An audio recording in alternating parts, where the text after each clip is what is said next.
Hello guys, welcome to our channel. నేను మీ anchor Teja. తిరుపతిలో ఒక దారుణమైన సంఘటన చోటు చేసుకుంది. తమ్ముడికి ఇష్టం లేని పెళ్లి చేశాడని చెప్పేసి అన్న మీద కక్ష పెంచుకుని అన్న యొక్క పిల్లలను, అన్న యొక్క భార్య వదినను కూడా అతి దారుణంగా గొంతు కోసి చంపేశాడు మోహన్ అనే వ్యక్తి. చంపేసిన తర్వాత అతను కూడా ఉరివేసుకుని చనిపోయాడు. ఒకసారి పూర్తి వివరాలు ఏంటో కూడా మనం చూసే ప్రయత్నం చేద్దాం. అయితే తన పేరు మోహన్.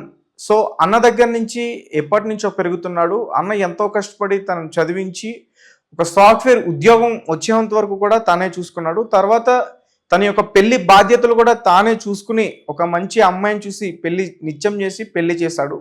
అయితే ఆ పెళ్లి కాస్త మోహన్కి ఇష్టం లేదు. అయితే ఇష్టం లేని పెళ్లి చేయడం వల్ల వాళ్ళు ఎవరైతే చేసుకున్నాడో మోహన్, ఆ మహిళ ఇతనితో సరిగ్గా కాపురం చేయలేదు. అంటే 2019లో వీళ్ళకి పెళ్లి జరిగింది. అప్పటి నుంచి కూడా 2024 ఇప్పటి వరకు కూడా గొడవలు జరుగుతూనే ఉన్నాయి. మధ్యలో విడాకుల వరకు కూడా వెళ్ళిపోయింది. మొత్తానికి ఆ మహిళ ఈ మోహన్ అనే వ్యక్తిని వదిలేసి వెళ్ళిపోయింది. అయితే నా జీవితం ఇలా కావడానికి దీనికి కారణం మా అన్నే అని చెప్పేసి మోహన్ మెంటల్గా ఫిక్స్ అయిపోయాడు. సో చాలాసార్లు అన్న దగ్గరికి వెళ్ళి ఎందుకు ఇలా చేసామని చెప్పేసి ఫైట్ చేశాడు, నిలదీశాడు. సో దానికి తగ్గ వాళ్ళు సమాధానం ఇచ్చుకుంటూ వచ్చారు. తమ్ముడు కదా, అర్థం చేసుకుంటాడులే, అర్థం అవుతుందిలే అని చెప్పేసి వాళ్ళు ట్రై చేసి చూశారు. కానీ ఈ తమ్ముడు దాన్ని జీర్ణించుకోలేక అన్న మీద రోజు రోజుకి ఇంకా కక్ష పెంచుకున్నాడు. ఒకరోజు అన్నతో గట్టిగా ఇంకా మాట్లాడదామని చెప్పేసి ఫిక్స్ అయ్యి వెళ్ళాడు. సో ఆ రోజు అన్న ఇంట్లో లేడు. అంటే ఎప్పట్లాగానే తన ఆఫీస్ నుంచి వచ్చిన తర్వాత వాళ్ళ పిల్లల్ని స్కూల్ నుంచి తీసుకొచ్చి ఇంట్లో వదిలిపెట్టి తను బయటికి వెళ్ళాడు. బయటికి వెళ్ళిన సమయంలో ఈ మోహన్ అనే వ్యక్తి ఆ ఇంట్లోకి ప్రవేశించి అన్న ఎక్కడ అని చెప్పేసి వదినతో గట్టిగా గొడవ పడ్డాడు. మీరిద్దరే కలిసి నా జీవితం నాశనం చేశారు. ఈరోజు సమాజం మొత్తం కూడా నన్ను చూసి నవ్వుతుంది. ఇంటి పక్క వాళ్ళు, చుట్ట వాళ్ళు అందరూ కూడా నన్ను చూసి ఎగతాళి చేస్తున్నారు, నవ్వుతున్నారు. నాకు పెళ్ళం లేదు అనే ఇది ఉండిపోయింది అతనిలో. అయితే వదిన దానికి తగిన సమాధానం ఇచ్చింది. అంటే పెళ్ళి అయితే చేస్తారు కానీ పెళ్లితో పాటు కలిసి వీళ్ళు కూడా కాపురం చేయరు కదా. పెళ్లి చేయడం వరకే పెద్దల బాధ్యత. దాని తర్వాత పెళ్ళైన వ్యక్తితో ఎలా మలుచుకోవాలి, ఎలా ఉండాలి, కష్ట సుఖాలు ఎలా షేర్ చేసుకోవాలి, అవన్నీ కూడా పెళ్లి చేసుకున్న వారిలో ఉండాలి.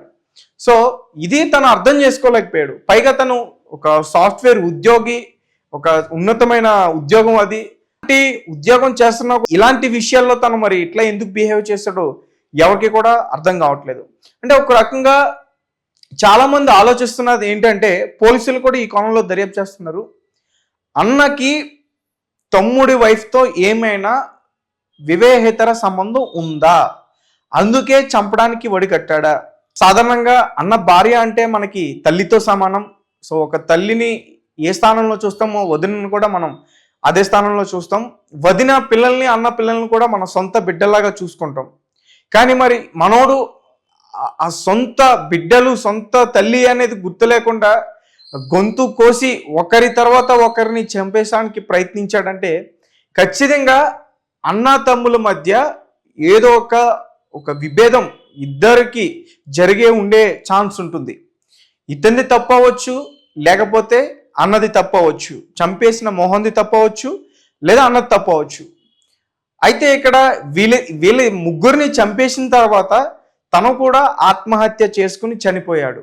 అంటే వీళ్ళు ఏదైనా చేస్తారేమో, లేకపోతే పోలీసులు ఏదైనా కఠినంగా శిక్షిస్తారని భయపడి చనిపోయాడా, లేకపోతే నాకు జరిగింది అన్యాయం వేరే ఒక్కరికి జరగకూడదని ఆత్మహత్య చేసుకుని చనిపోయాడా, లేకపోతే జరిగిన నిజాన్ని నేను ఎవరికి చెప్పుకోలేను, వీళ్ళ వల్లే నా జీవితం నాశనం అయిపోయింది, వీళ్ళ బ్రతకడానికి వీల్లేదు అని అలా వాళ్ళ ముగ్గురిని హత్య చేసి తన ఆత్మహత్య చేసుకుని చనిపోయాడా, లేదా నిజంగానే అన్నని చంపడానికి వచ్చాడా? అన్నని చంపడానికి వచ్చిన ఆ కోపంతో, ఆ సమయంలో అన్న లేకపోవడంతో వీళ్ళ ముగ్గురి మీద కక్ష తీర్చుకుని తను చనిపోయాడా? సో రకరకాల కోణాల్లో పోలీసులు అయితే ఇప్పటి వరకు దర్యాప్తు చేస్తున్నారు. ఇంకా ఎలాంటి విషయాలు కూడా బయటికి రాలేదు. అయితే ఈమె పెళ్లి చేసుకున్న మహిళ ఎవరు, అతనికి ఈమెకి వచ్చిన విభేదాలు ఏంటి, ఇప్పుడు తను చెప్పిన సాక్ష్యాల ఆధారంగానే వీళ్ళ ఫ్యామిలీకి న్యాయం జరిగే అవకాశం ఉంటుంది. అంటే న్యాయం అంటే ఏ రకంగా చూసుకున్నా వీళ్ళకి అన్యాయం అనే చెప్పాలి. ఎందుకంటే చనిపోయిన వ్యక్తులు మళ్ళీ తిరిగి రారు, పైగా అది కూడా ఒక సొంత ఇంట్లో జరిగిన సిచ్యువేషన్. సో అంటే ఒక పక్క భార్య పోయారు, తన కళ్ళ ముందు పెరిగిన తన చేతులతో పెంచిన తమ్ముడేమో ఒక బ్యాడ్ సిచ్యువేషన్ వాళ్ళ ఇంట్లో క్రియేట్ చేసి తర్వాత తను కూడా చనిపోయాడు.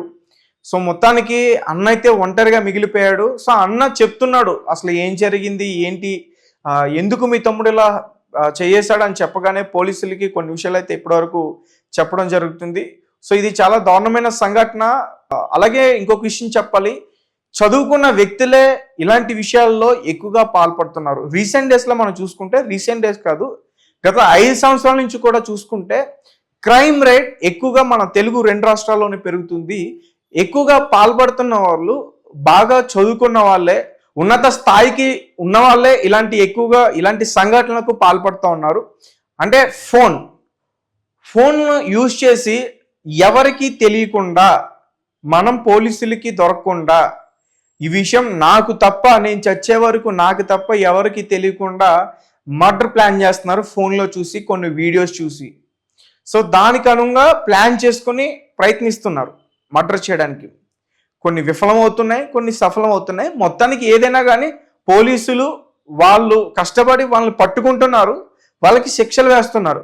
కానీ ఎక్కడా కూడా ఈ క్రైమ్ రేట్ అనేది తగ్గట్లేదు. సో దీనికి రీజన్ ఏంటి? సో దీనికి రీజన్ ఎవరు చెప్పలేరు. వింటున్న మీరు, చెప్తున్న నేను, మన ఇద్దరికి కూడా అంతు చిక్కని విషయం ఇది. ఎందుకంటే మనం ఇలాంటి వ్యక్తుల్ని మనమే తయారు చేసుకుంటున్నాం.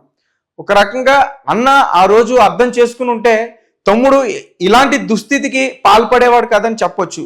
కానీ ఒక రకంగా అన్న వే ఆఫ్లో తను తమ్ముడికి మంచి చేస్తానని అనుకున్నాడు. తనని ఇంకా ఒక సొంత కొడుకులాగా, లేకపోతే ఒక చిన్నపిల్లలోనే చూసి ఒక మంచి పెళ్లి సంబంధం తీసుకొచ్చి చేశాను అనుకున్నాడు. కానీ ఆ మహిళ సరిగ్గా ఉండకపోవడంతో ఒక బ్యాడ్ సిచ్యువేషన్ వాళ్ళిద్దరి మధ్య ఏర్పడింది. సో దాన్ని తను జీర్ణించుకోలేక వాళ్ళ ఫ్యామిలీ మెంబర్స్ని కూడా చంపేసి తను ఆత్మహత్య చేసుకున్నాడు. సో గైస్, ఈ వీడియో చూసిన తర్వాత మీకేమనిపిస్తుంది? సో మనమే తయారు చేసుకుంటున్నాం ఇలాంటి వ్యక్తుల్ని. ఒకసారి కూర్చోబెట్టి మాట్లాడితే సర్దుకుపోయే విషయాన్ని, గోరుతో తేల్చాల్సిన విషయాన్ని గొడ్డలి వరకు కూడా తీసుకొచ్చిన సంఘటన మనమే తీసుకుని తెచ్చుకుంటామని నాకు అనిపిస్తుంది.